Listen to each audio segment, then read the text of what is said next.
joined a business mastermind in June, the UOU mastermind. Shout out to ET, the hip hop preacher. And in that mastermind, I was still kind of talking to them about the media job. And one of my coaches, like, we had a one-on-one call, and he like held me accountable. He was like, all right, you've been talking about this thing for a while. Like, give yourself a deadline and write a resignation letter. So I was like, oh, like I knew I was going to have. Are you serious? Yeah.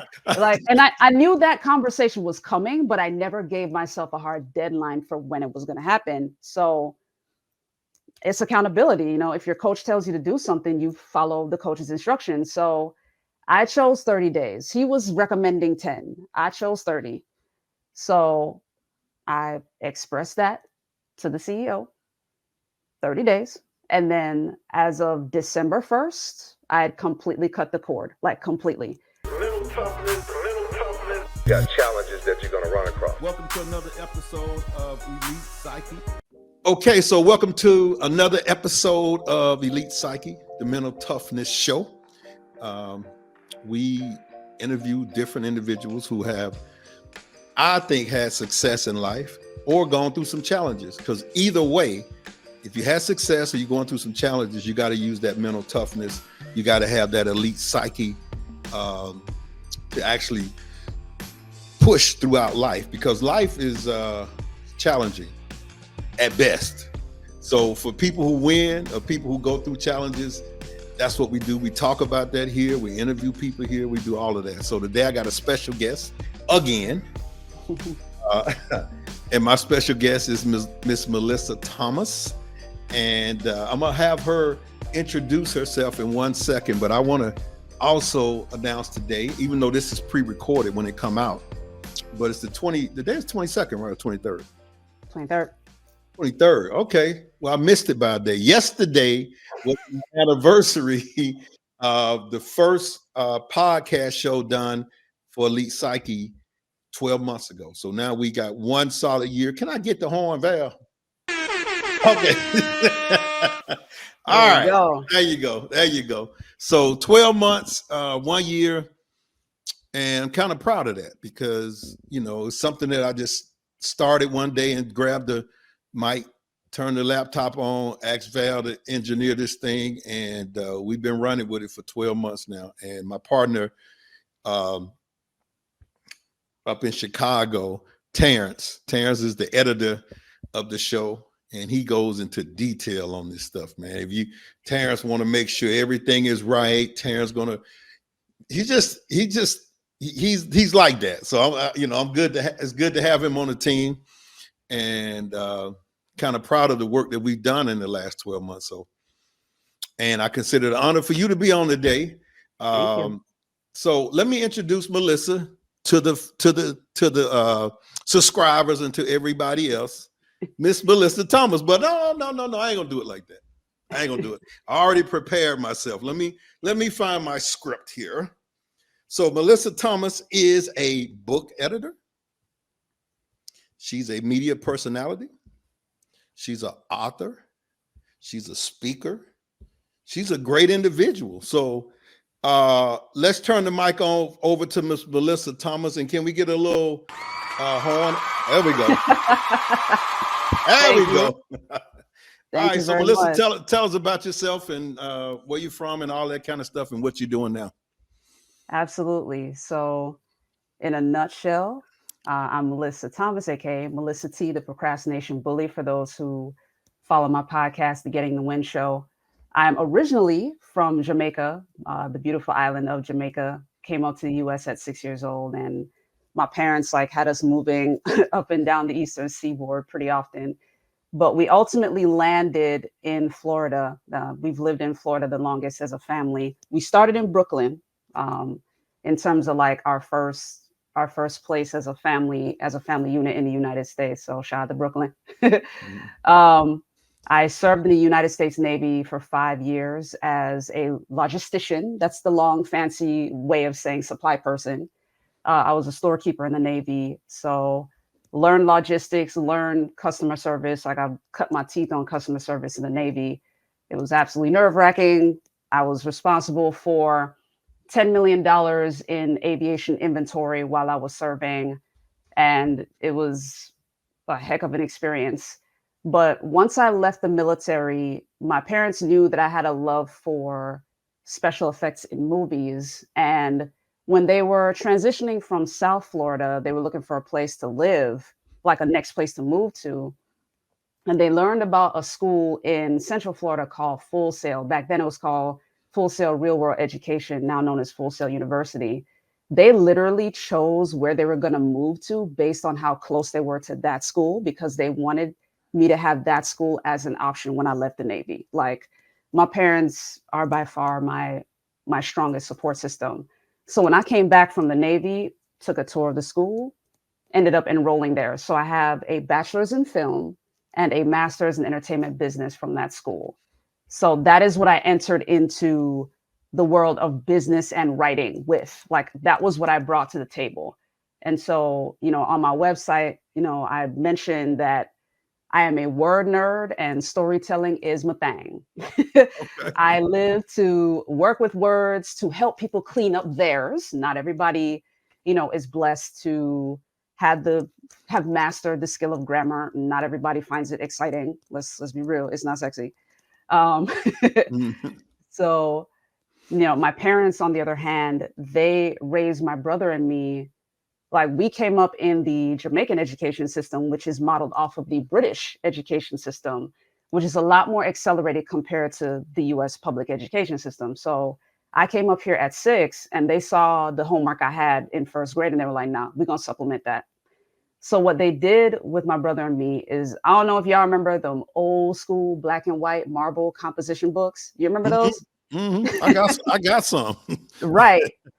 Those Mead composition books, they opened up the dictionary, and on each word, like each letter, they would write verbatim A, and then like skip 3 lines, and then write the next entry in the dictionary, skip 3 lines, write the next entry in the dictionary, and so on.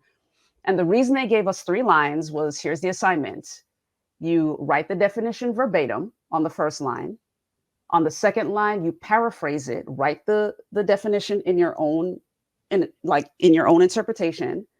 And then on the third line, use that word in a sentence to test your reading comprehension. So to this day, both my brother and I, my older brother and I, we're both word nerds. We love words. He used to be, he kind of delved into rapping a little bit. I'm a poet, not a rapper, but like, I'm a poet and an author and all of that as a result of that foundation. So I started editing people's books in 2014 and, did that on a freelance basis and really created a business, like an LLC business in 2023. But I've been loving books and editing people's books, for well over a decade. So that's me in a Wow. nutshell. Wow. Wow. Didn't know all of that. Man, I mean, Gail Andrews introduced me to you. And Yes. I was talking to Gail about me, doing my book. And I asked her, did she know anybody who might can help me with it? Maybe help ghostwrite, maybe, do a lot of, she said, oh yeah, I got somebody, right? So then I didn't know all that. Film school. Mhm. Man, tell me about that first. I mean, what was the Sure. name of the school again? It's now called Full Sail University. It's in Winter Park, Florida. Winter Park is like maybe Yeah, 10, I know one outside of Orlando. Yeah, or yeah, like yeah, outskirts, like they're next door neighbors. yeah. I call it Orlando, but you said Yeah. full FULL. Yep. Full Sail, as in like the ship, SAIL. Full Okay, Sail. Full Sail university, University. and Yeah. you got a degree in film, what, film editing or film what? No, it was a bachelor's in film. Bachelor's in So film. you was starting off to be like a little Spike Lee. Starting off. Okay, I just the one thing I will give the school, it is a lot of people, they read the price points and they're like, yo, like that is mad expensive.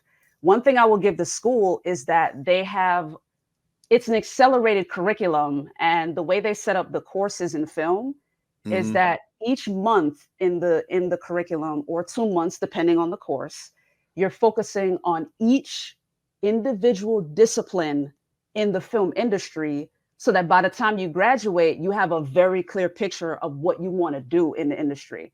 So the very first 2 months was creative writing. Like I was in heaven the first 2 months because I love Mhm. that. You know, we were studying literature, we were writing short stories, all that kind of stuff. It was the storytelling course because that's the underpinning of any movie. If your story is crap, then like, sure, your cinematography can save your movie, but not by much. Like Right, we right, know we know how tough the critics can be. right. But yeah, so after learning each of the individual disciplines, including directing, to your point about Spike Lee, I knew I didn't want to be a director.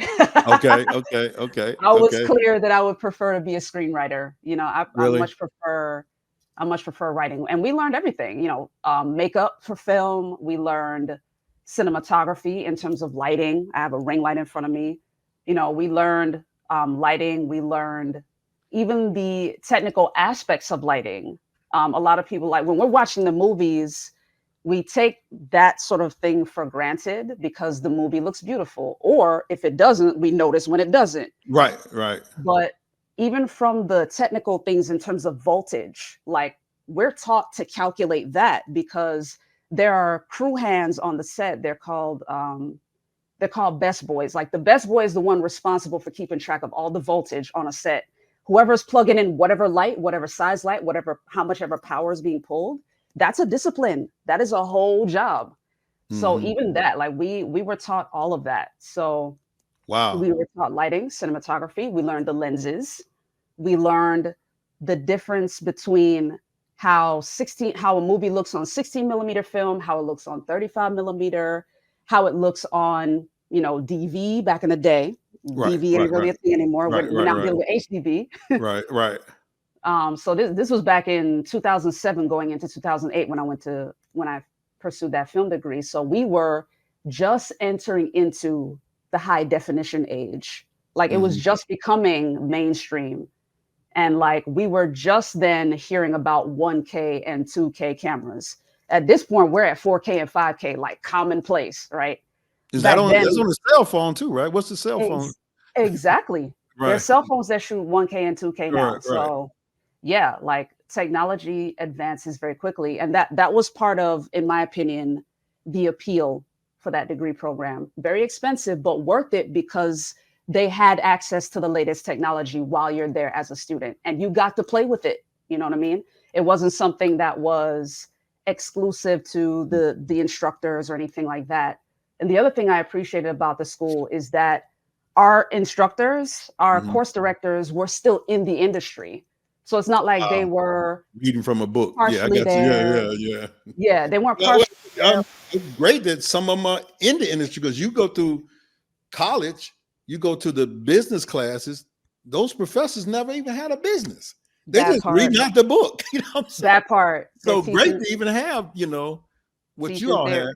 yeah, Wow. and it was great because one, we knew they were working because there were times when our course director would be gone Mhm. Right. for several weeks because they were on a shoot and then they'd come back. And what was awesome was they would come back and then share what they learned with us Okay. as a class.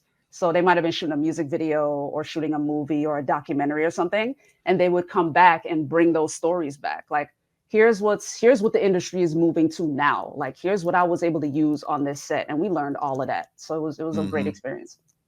Wow. Back to you said that cinematography, Mhm. which is in layman's terms, what would you say that word means? In layman's terms, it's making the picture beautiful. Okay. So through lenses and lights, making the picture beautiful. Okay. Yep. Now, you also said that you could literally have all of that, but if the story is crap, it's not going to work. No. So, How many so awful stories have we watched I on was just screen? about to say, I've seen some movies with some superstars in the movie, but the story wasn't. I'm like, they couldn't even pull it off. That part, Yeah, you know that's what I'm saying? that's the other I'm thing. like, That's the yeah, other they thing. couldn't even pull it. Now I'm gonna tell you, this is why. I don't know if you ever watched it, Mhm, but this is why is my favorite show ever mhm. is The Wire. because of the Mm. cinematography and the storytelling and Mhm. the acting. I mean, Yes. they had all three. It was Yes. like I hadn't seen anything yet that could match that, in my opinion. Now I'm seeing some people, they was mentioning some before, and I never could get into it. What was the thing about? It was like back in the I don't even know, like I don't know what kind of days it was, but it was some kind of everybody was Bruh. watching it. I'm like, yeah, thank you. Plenty of bruh. That was appropriate. Yeah, exactly. It'll come to me in a minute. But what would you say your top 3 movies? I'm talking about combination of cinema. Well, I mean, because some of my favorite movies are black and white. So, Mm. uh, but Hey, like but some of those, I mean, that's what we, to be honest with you, that was what we learned from. In a mhm, lot of our courses, we would watch some of those black and white black and white movies. They movies. always they always reference back to Citizen Kane, Yeah, between the it was a cinematography great in one. that movie Yep, and the storytelling. So yeah, some Twilight Zone episodes, yep. like But I'm gonna tell yeah. you my favorite movie of all time. My top 3. Hmm. Number 1, Cool Hand Luke. I don't know if you ever Okay. watched that, but the Mm-mm. black and white of Cool, man, they had the best actors. It was great story writing too, and Paul Newman was just off the chain. Him and Nice. Big John Kennedy. Hmm. Uh, my second one is The Matrix, the first Yes. Matrix, not the rest of them. That's my number one. Like, that's Okay, the number all right. one on my list. Okay, The wow. Matrix. And the third one is you probably hadn't seen this one, but it's called Carlito's Way with Al I Pacino. haven't watched it, but Oh, trust okay, me, okay, all right. there So have been that's so many references. all right. I So know. that's my 3. What would your 3 be? You said The Matrix 1. That's number one.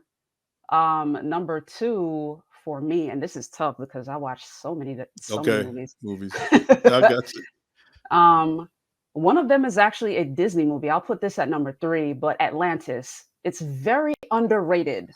Let me write this That movie down. is very underrated. Okay, It was one of the last two D movies that Disney made, okay, before they hooked up with Pixar and went exclusively 3D with their right. stuff. But Atlantis, in my opinion, was groundbreaking for me because I don't know how many people acknowledge this, but Mhm. that was the first Black princess. That movie had the first See, Black I, Disney I I princess. never saw it. I never seen it. So let me see. Put Yeah, that down. so the Black princess that is touted right now is Princess Tiana, which was in The Princess and the Frog, which that I believe was the final, like the literal Hmm. final 2D Disney movie that they made. But Atlantis was years before that. And Kida, who was the princess of Atlantis set to be queen, Leonard Nimoy from Star Trek was the Yeah. voice of the king in that movie, and Michael J. Fox was the voice of Milo Thatch, who was the protagonist of Hmm. that movie. I mean, it was dope because it was a Right. guy who was an underdog. I love movies that lift up the underdog. Okay. Milo Thatch is this bone skinny scholar. He wears his glasses. I'm a nerd, so I fully Okay. identify with him. Okay. And on top of that, he's a linguist. So this rich guy that's having an expedition to Atlantis hires him because they need someone to interpret the language. They're planning to dive into the ocean to basically invade, like for lack of, you Hmm. know, Right. if we're keeping it a buck, Right. Right. Yeah. they're invading Atlantis Right. because they want to see what resources they can pull from there and verify whether or not there's proof of life. And they need Milo Thatch because what's called the Shepherd's Journal, which is a book, it's written entirely in Atlantean. They can't figure it out, so they need him to decipher the symbols so they can get there. So you know what I mean? It's a dope movie. Why do you think? Well, I guess it was that. When was that? I want to say that was like early 2000, so like 2003 or Okay. 4, something So like that. you Early talking 2000. about no YouTube, no social media, no internet, Correct. no. You're not, so Correct. that's why probably a lot of people missed it because I'm thinking if it was a black princess, why wasn't it talked about more? You Right. know what I'm saying? So Yeah. some people So, probably missed that. So well, not what's your only number that, 3 though? My number. So Atlantis is number 3. Real quick to that point. Okay. I don't think that was. I don't necessarily think that was it because to this Okay. day, you will always hear about Ariel. You will always hear about Belle, Beauty and the Beast, and the Little Mermaid, and you will always hear about Jasmine Right. from Aladdin. And I Right. know that because Right. my parents bought me all 3 of those movies, and I used to play them VHSs out as a kid. Okay. Practically broke them tapes. So what do you think it is? I don't think the audiences were very receptive to the story compared to The Princess and the Frog. They were more receptive to Princess Tiana, which that is a whole other like conversation in terms Right. of race and colorism and all of that because Okay. that movie was, I think it was set in like New Orleans, like kind of had that Louisiana kind of Okay. vibe and like the, Right. ridiculous. But anyway, so yeah, it didn't make as much money as Disney wanted to, so they didn't hype up Atlantis as a movie or Cheetah as a Black Princess. They just didn't bother. You know, a movie that I think had great cinematography, Hmm. great sound, Hmm. um, and I mean, a lot of people talk about the movie, and I remember seeing, but the movie is the first Fridays. That first Friday with and Ice Cube. I saw an interview with him about 6 months ago, and Cube said he put all his money in the cinematography and the sound. He said because Yes. he wanted to look good on the screen, and then he Yes. let he let up to them do what they do. You know what I'm saying? But he didn't want to put no crap that didn't look Correct. good on the screen, and Correct. which Yeah. is powerful. Yeah. So let's talk a little bit about this. Would you say nerdy wordy? Word Okay. nerd. Word Hashtag nerd. word Okay. nerd. Okay. Okay. So that makes you a wordsmith here. Now tell me, Mhm. how does a person, and it's I was looking for my book while you was talking. I was trying to see if it was down here because Mhm. I pull it out all the time. The notepad you talking about? Yeah. I got about 10 of those. And so, but Yes. I was taking notes in it for the business. Um, but I remember watching or listening to, it was an interview that Tony Robbins did with I think his name was Tookie Williams. He Mhm. wound up being killed. He was in prison for a crime that he said he didn't commit. He was one of the biggest, largest gang members out in LA. And Wow. Tookie had been on death row for a long time. And Tony Robbins was trying to get him off. And Tookie had started writing children books. He had started doing a lot of things, but and everybody was pulling for him, trying to, keep him alive. Mhm. But the uh state of California just said, no, we're gonna do this. We've been planning on doing it. So, but I remember in the interview, Tookie talked about that during his time in prison, he started learning words, and that Mhm. he would have, while he was benching, he would have some of the other prisoners call out words, and he made sure that he spelled it correctly, because if he didn't spell it correctly, he would do something with the weights for himself, because he'd be mad at himself about that. And Yep. then he would give the definition of it. And Mhm. and I'm like, wow. And he was like, man, I would go 50 to 100 words and not misspell one, and would not give the wrong definition. He said, Dope. I had mastered that. Now, you're in prison, you got a whole lot of time to do that. You know what I'm saying? That. While you're doing that, I got a partner of mine that was in for 22 years, and he said his biggest challenge is he should have written 2 books while he was in. He's out Mm. now. He's helping kids. His whole thing is that thing too about reading, because we Mhm. believe that kids not being able to read is the school pipeline to prison. Because Correct. when you can't read, they'll stick you in special ed instead of try Correct. to help you to read. But so he learned that way. So I'm gonna ask you, how can a person learn now Mhm. that's 40, 50, or 60, that how it's so hectic out here? Yeah. What's the best way to learn, new words, how to pronounce them, and the definition of them? I mean, at this point, the fastest way to do it is audiobooks. You know what I Mm, mean? If you don't have time to sit down and read, the best way to do it is audiobooks because you'll likely hear words that you've never heard before. mhm. And Usually people, when they present, when they're given a word, you'll get the context as well. So we, in reading, we always heard context clues, right? Right, right, right. in school. So even if you've never heard the word before, when you hear it in the sentence, you can connect the concepts in the sentence and be like, oh, this has to do with that. Okay, that's dope. You know what I mean? But Like you can make a right, mental right, note. right. But when you were taking notes and writing down the words, didn't you Mhm. have somebody that you was like reporting to? Like, was it your mother and father or somebody was Yeah, saying, right? So it kind of, pinned you to the wall, made you actually want to, do something. You know what I'm saying? I'm yeah. saying to a person now, you could be listening to the audios and then you just get tired or something. I mean, you have to really, really want it. What that? Yeah, the desire has to be there. In my case, the desire was there for me because yes, it was boring to write it, Yeah. but at the same time, I also wanted to learn more. Like I wanted to have a better grasp of the language. So, and the thing was, to your point about like when kids aren't able to read, they stick them in special ed. All right. The opposite is the more you learn, the more you want to read. And so I became a voracious reader the more words I learned. So Mm-hmm.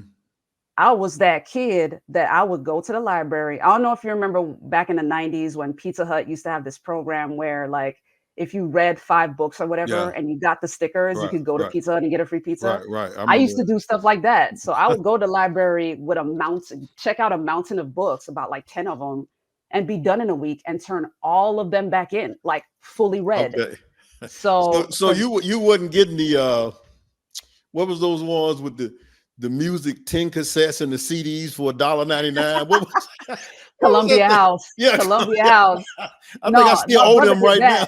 that. My brother did Oh, that. your Like brother he was did big on that. the CDs. He was big on the Okay. CDs. So yeah. Wow. And I mean, to that point though, I don't remember if he bought this album through Columbia House. I don't know if Columbia House was still around at that time, but there's an artist named Fiona Apple. And Hmm. she is someone who she's a pianist. Hmm. And the vocabulary she had in her music. So this is another cheat code for Okay. folks who might be in their 40s and Right, 50s right, right, and maybe don't feel like learning words the traditional way with reading. right, Sometimes music can be your tool. If you read reviews and find artists right, that are lyricists, like Google right. artists that are lyricists Hmm. and listen to their music, just listening to her debut album Tidal, Tidal, like she used such flowery vocabulary in her songs because she was someone who was kind of depressive. She was Hmm. expressing herself on the album because she had been in a toxic relationship. So a lot of the songs were very sad, but she used a lot of heavy words to describe her experience in that toxic relationship. And I was looking words up Yeah, I was because about to say to make yeah, sure. like they were Yeah, right, amazing. right. Like my vocabulary expanded listening to her music. Now, I mean, I grew up as a hip hop head too, so I Okay. love classic hip hop, like Hmm. early 90s, late 80s, early 90s hip hop, 90s. because back then the focus was on lyricism. You had to be a master lyricist to be Eric considered Big, relevant. Rakim. See, Yeah, Rakim talked about that he would go 6 days trying to find one word. You know exactly. what I'm saying? He would just, I got to get this one word to go right in here. You know what I'm Correct. saying? So yeah, yeah. I think they killed all that though and started Oh, bringing in bro. all the other stuff. Yeah, yeah. But like, Yeah. I could listen to an old Nas or Jay Z, and Yes. I didn't hear that in the beginning. It's like I didn't know that was even in there because Yep. they were wordsmiths also. Exactly. Wow. And ironically, if you notice, if you pay attention to the artists we see now Hmm. and the artists that we still have around, Right. think about the artists that are still relevant. It's the lyricists. Right. Like You're right. Busta Rhymes could hold a Yeah. concert right now and it'll be Now. sold out Right. Right. Right. because he's a Exactly. wordsmith. Yeah. Exactly. Like Rakim could Yeah. hold a concert right Oh now. yeah. It'll be sold out Oh look, because I he's a went to lyricist. the. He was at the. Dang, what's the one they took the church and turned it into a theater right Um, down by the Ferris wheel downtown? I know what Was you're it- talking about. I don't Yeah. remember the Yeah. name. Yeah. I know Yeah. I I know went what you're there. talking about. 2 years ago, a partner of mine called. He said, "Man, I got extra ticket." I said, "Man, I'm on my way. I'll meet you down there." Nice. So yeah. But yeah, when you got something that's lyrical, that's powerful, that has a meaning, yeah, you're gonna. And I'm sure a lot of people have looked up some of the words, just like what you said, for some of the artists that were Hmm. doing them. So now you've also helped people write books. Yep. Okay. And Hmm. what's your favorite part about that when it comes to? My favorite part is if they're starting from scratch because I help them ideate. Like I walk them through the process of mind mapping their idea and then from there helping them organize their ideas into an outline.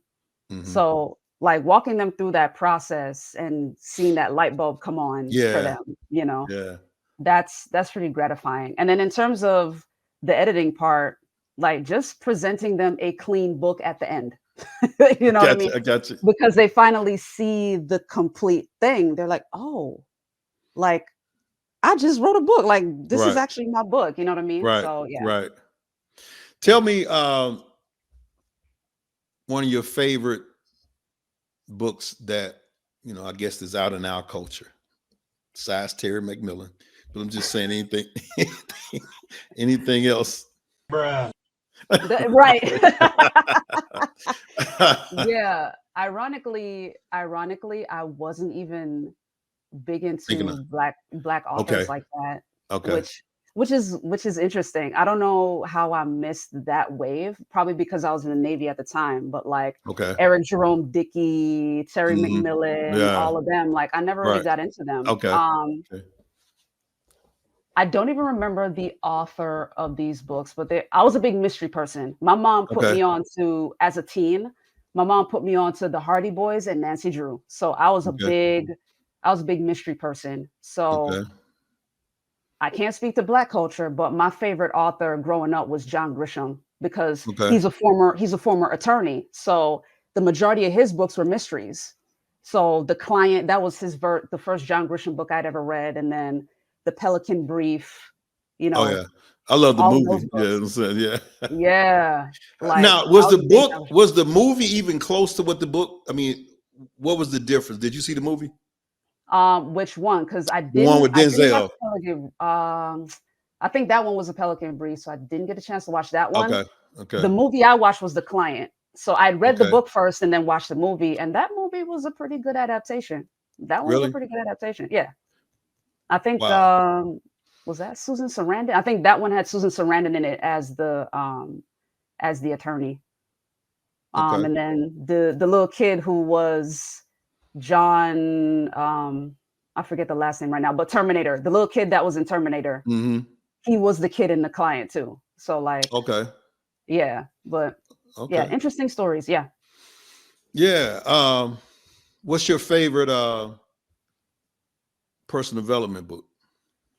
My favorite personal development book. So you and I had talked about it on the phone the other day, I can't but for remember those what you said though. I don't. That's what I'm asking. Was no, it I Think got and Grow you. Rich? It wasn't Think and Grow Rich, was it? No, no, No. no. Although Okay. I have read that. I have read Okay. that. Okay. My favorite personal development book is Chris Voss's Never You Split did. the Difference. You said that, and I didn't Never write it s- down. I'm writing it down now. There you go. Write it down. Never split the difference. Never Split the Difference. And why? For What do those you not like about that? familiar, yeah, it's a book on negotiation. And what's great about it is Chris Voss is someone who's a retired FBI negotiator, and I'm talking international. So he was dealing with crime lords and warlords and all this stuff, people who are holding hostages and would literally kill them if he didn't do his job correctly. You know what I mean? Hmm. That's why he titled his book Never Split the Difference. You can't split a human life. You Wow. can't. So you either get them back or they die. You know what I mean? So That's right. That's the guy I told you I saw on the podcast with Lewis Howes. Lewis House. Yeah, yeah, I Yep. saw that. Yeah, okay. Yep. Wow. And Yeah. he took those negotiation tactics into business because they're universal principles. Hmm. It involves empathy. If you're at a negotiating table, it's important to be able to think in terms of your counterpart. That's the word he uses for the other person on the other side of the table. Think, in terms of your counterpart. Put yourself in your counterpart's shoes, but still speak in a way that makes your voice heard so they understand where you're coming from and that you can still argue for what you want. But all people So, need to be is heard. That's it. okay. So give me a step by step kind of without giving your inside secrets that you charge for that Mhm. that could help a person. Like for example, with me, let's say I decided to get a book through you, and I Mhm. want you to help ghostwrite the book for me. Mhm. And give me some of the steps that we would go through. Sure. So the ideation, like the key is to get those ideas out of your head first, Okay. and then create your outline. Okay. Um, When you say outline, you talk about how many chapters and the name of the chapters and stuff like that. mhm. All right. And Has a even has a even not the person specific name, even the not specific names, but just make sure you have your topics that you want to cover in each chapter.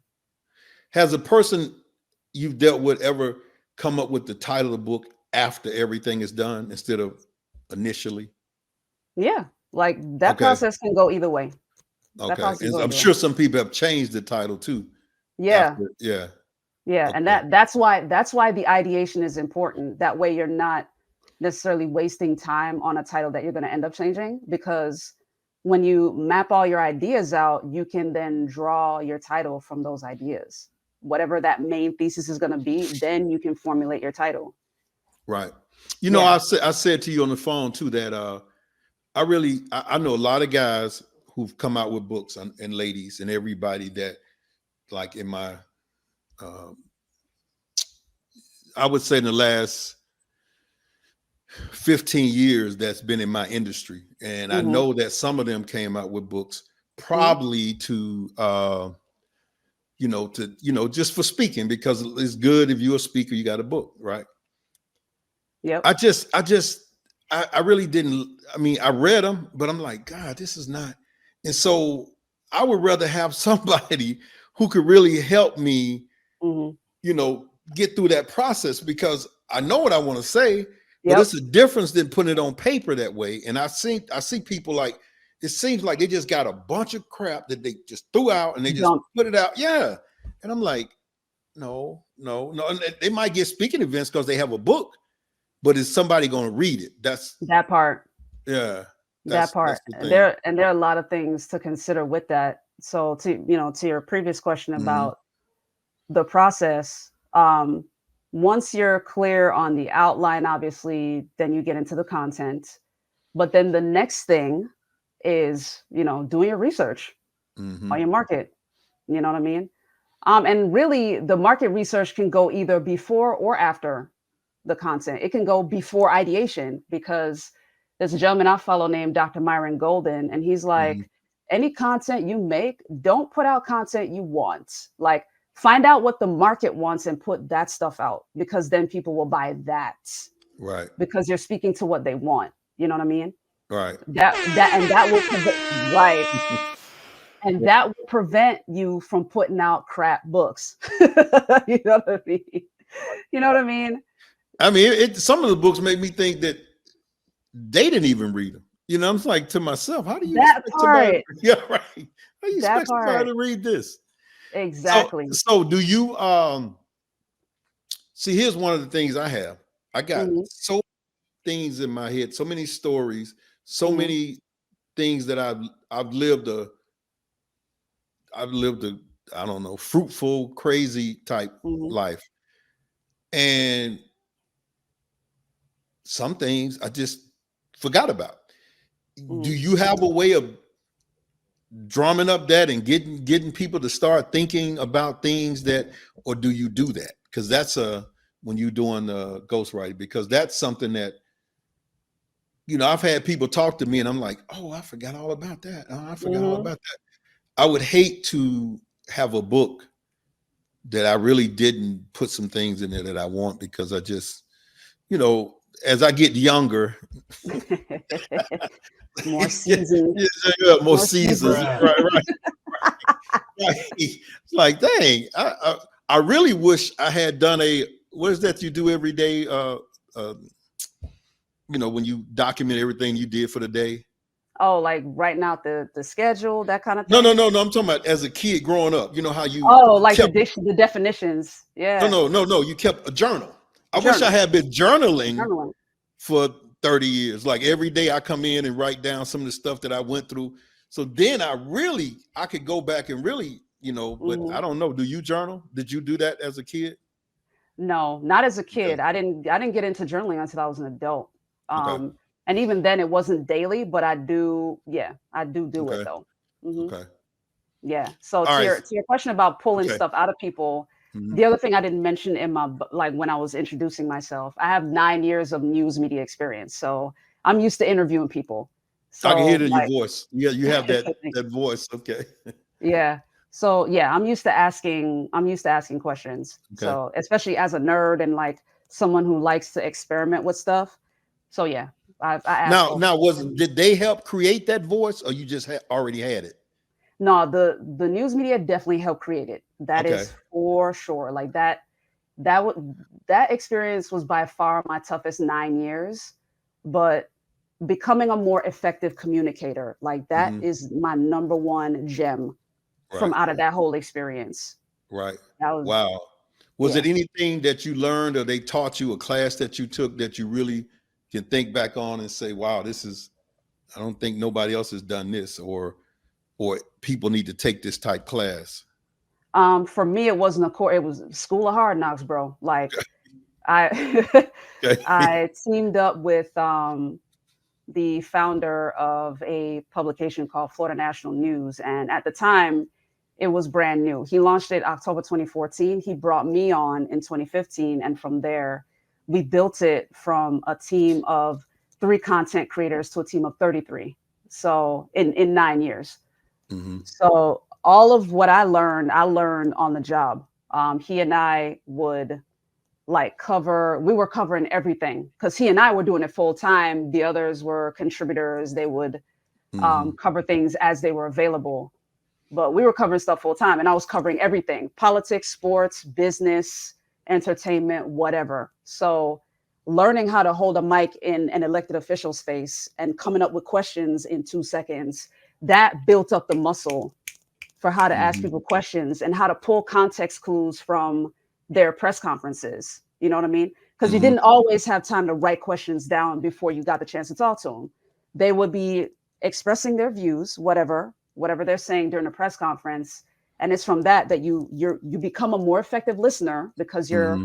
pulling from the stuff they're saying to then ask follow-up questions. So, in What Florida, about what about fighting through to get to them? I've never had that experience, but Okay. only because maybe I just wasn't like that. Like Okay. I didn't Let me prioritize ask you, that. let me ask you a question. How tall Mhm. are you? I'm 5'7", average height for a girl. No, that's not average. Yeah, Average for a is woman about in the five U.S., four. 5'7". Really? Nah, no, 5'7" is the average height for a woman in the U.S. Yeah, Wow. yeah. I don't see too many 5'7s just walking around out here. I'm saying I don't know. Okay, so I five, have, but okay. but I think that's a nice height. I'm saying Mhm. so a lot of times the taller you are, you have that True, presence. You know what I'm true, saying? And true. you don't have to.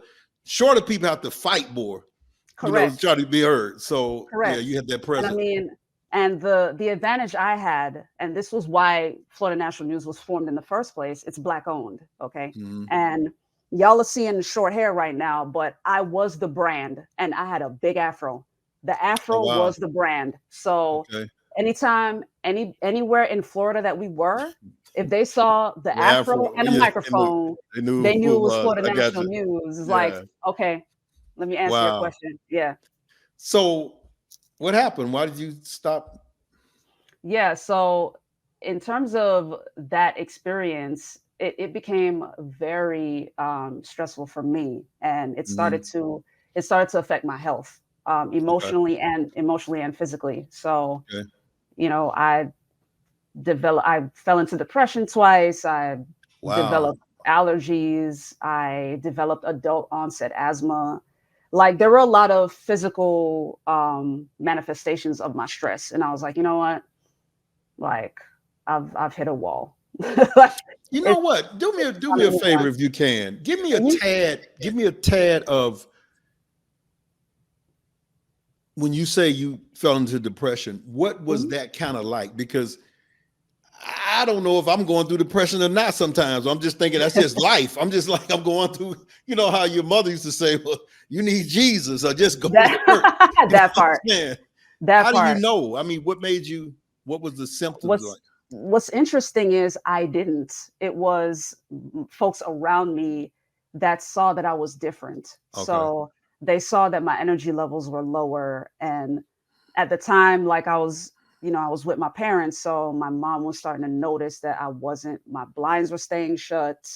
I Okay. was staying in my room more often. Like I I got was you. kind of retreating into myself, and she was the one that dropped the D word on me because I thought I was all right. Right. She was like, and she works in that space in terms of she serves persons with disabilities, so Mhm. she's well trained in all those different things, and she was like, you're exhibiting signs of depression right now, like talk to me, what Okay. is going on, how are you feeling, what's going on, you know?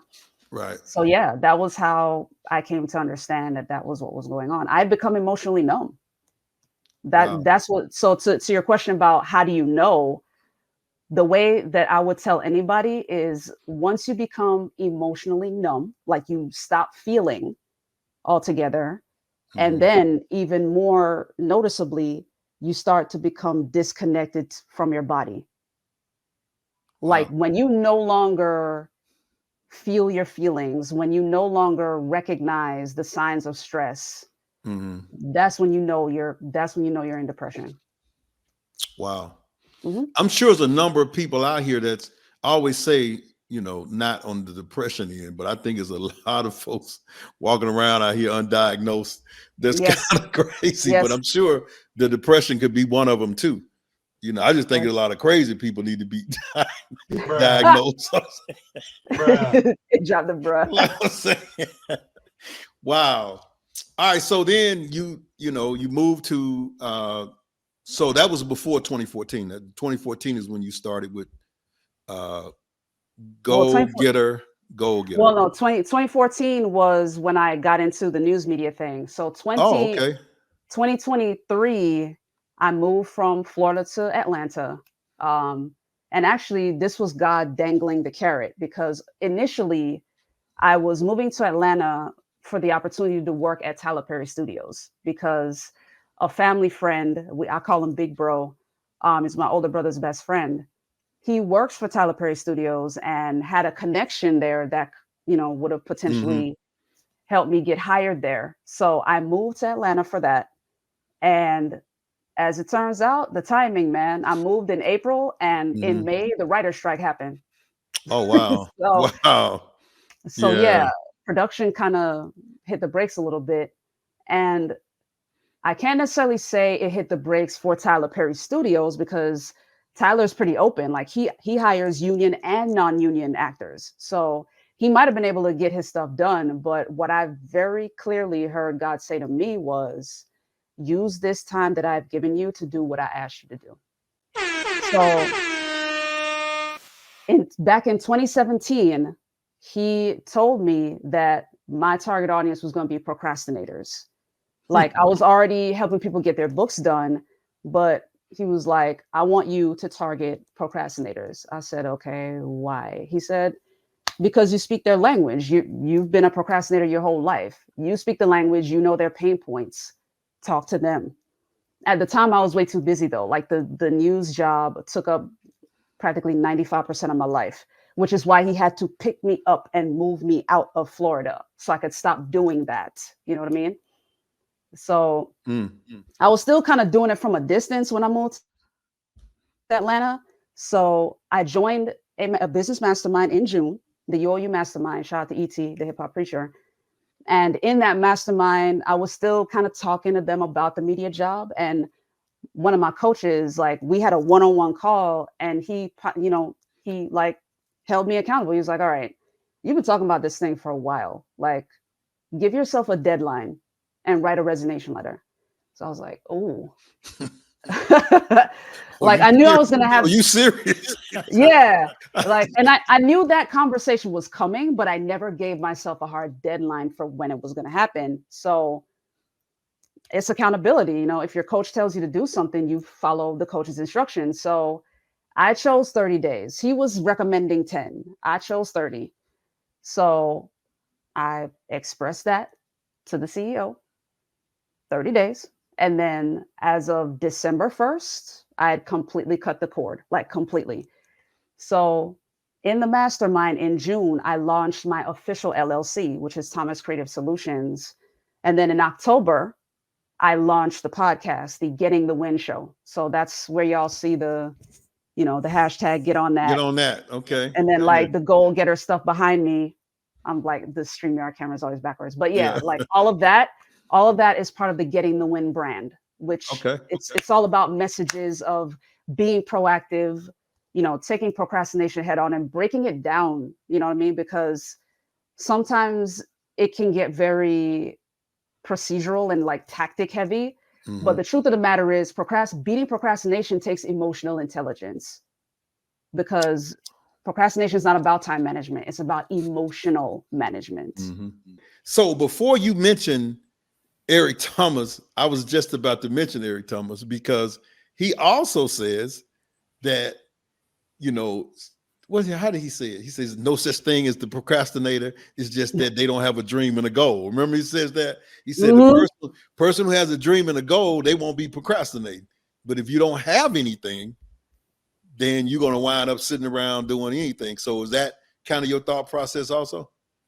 Not necessarily, because I'm like, I can tell you, like, as someone who like dealt with procrastination my whole life, it's like there's certain people who only have what I like to call situational procrastination. Like it might be a one-off thing, like a project that they get tired of, whatever, they figure it out, they push through and they get it done. And then there are others of us who procrastinate habitually. So for folks who procrastinate habitually, and I like to call them recovering procrastinators when they get to my platform, like it's not so much not having a dream and a goal. You might be working towards your goal and still end up procrastinating on your way to the goal.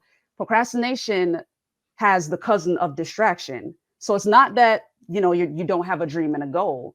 You have your dream and you're working towards the goal because you have a deadline. But sometimes distractions still happen. And when you're emotionally intelligent, when you're self-aware, and that's the key, you have to become self-aware to know what triggers you, what causes you to want to get distracted, what are the things that cause you to want to escape what you're doing.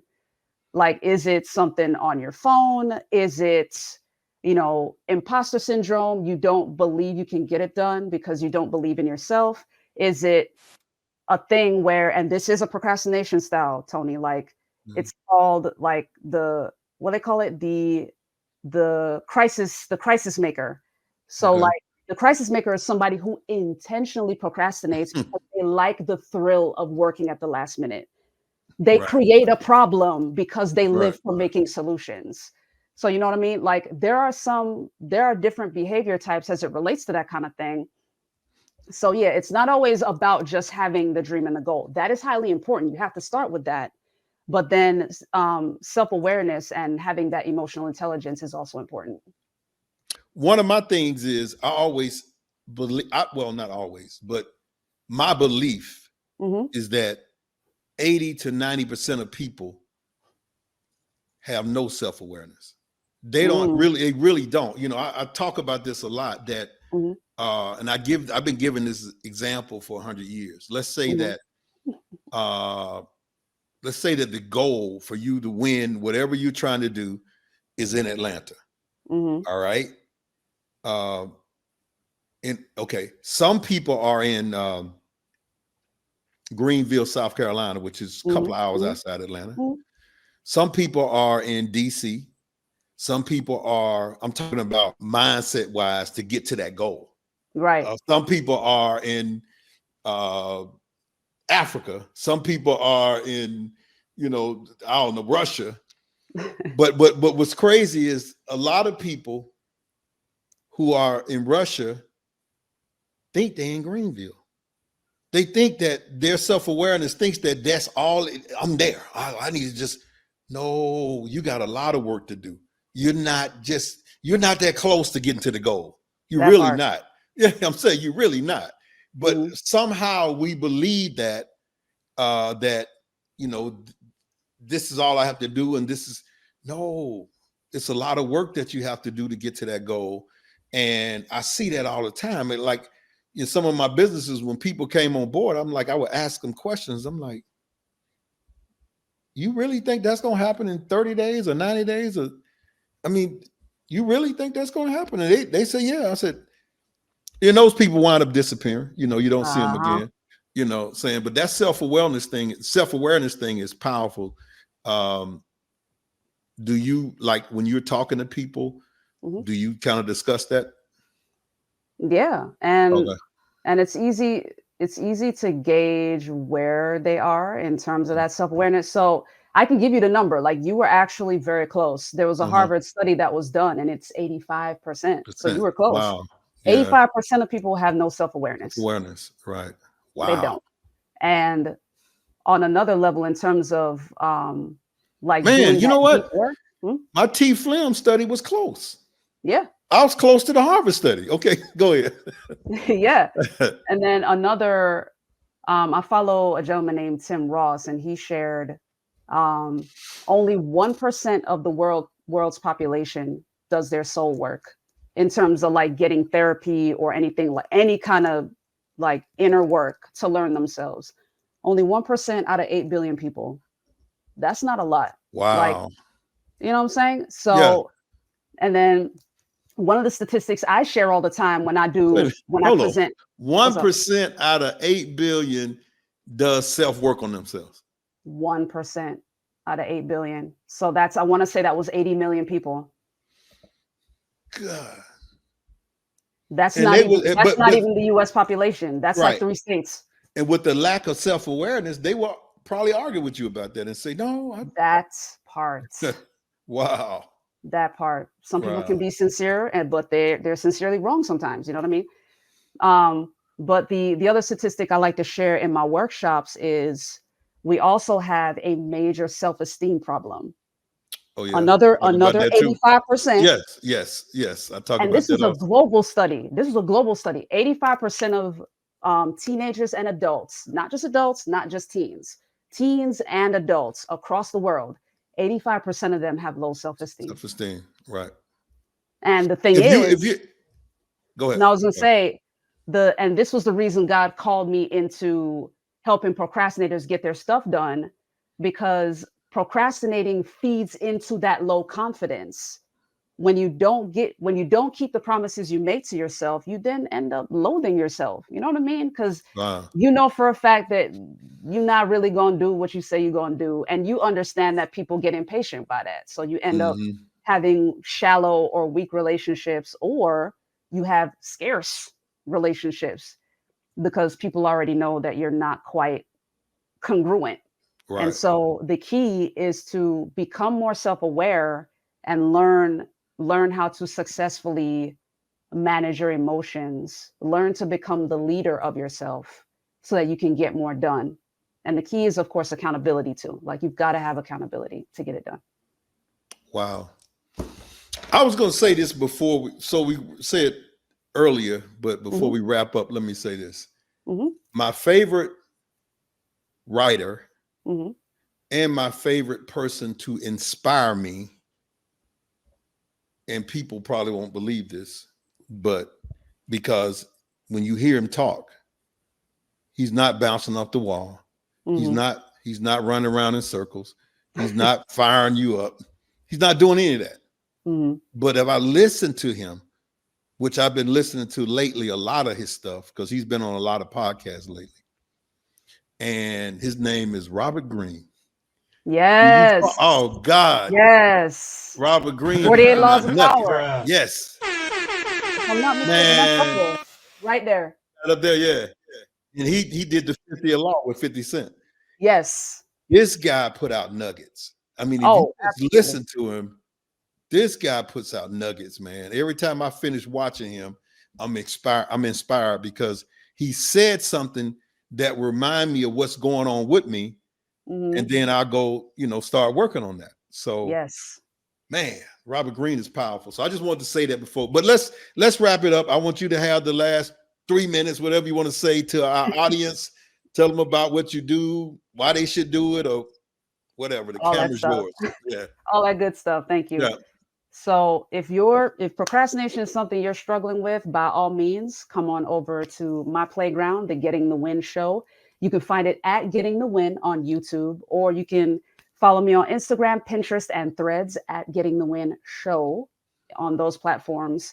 But my podcast, we talk about ways to beat procrastination. Some of them are solo episodes with me, just sharing knowledge for you guys. And then some of them, the majority of them, are interviews like this one, where I'm talking to others and pulling from their stories of how they beat procrastination, or if it's not their struggle, how they avoid it altogether. And if you're someone that wants to get your book done, by all means, let Tony know in the comments, or just DM me on Instagram with the word book, and then I'll get back to you and we'll get you started. There you go. And we're going to put all that information up on the screen. The great editor, Terrence Caldwell up in Chicago, he's going to put all that stuff up there. So, man, I thank you for your time. I thank you. This has been a great interview. We're going to have to do this again because there's a lot of more stuff I want to ask you.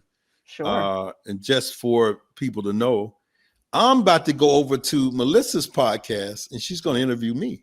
Yes. So we're going to do that about in the next hour. And so however she puts it out, she put it out. But you guys know our routine here. Right. But look, man, y'all got to subscribe. Y'all got to subscribe. Hit that subscribe button and that bell. I know a lot of y'all listening. Watch it.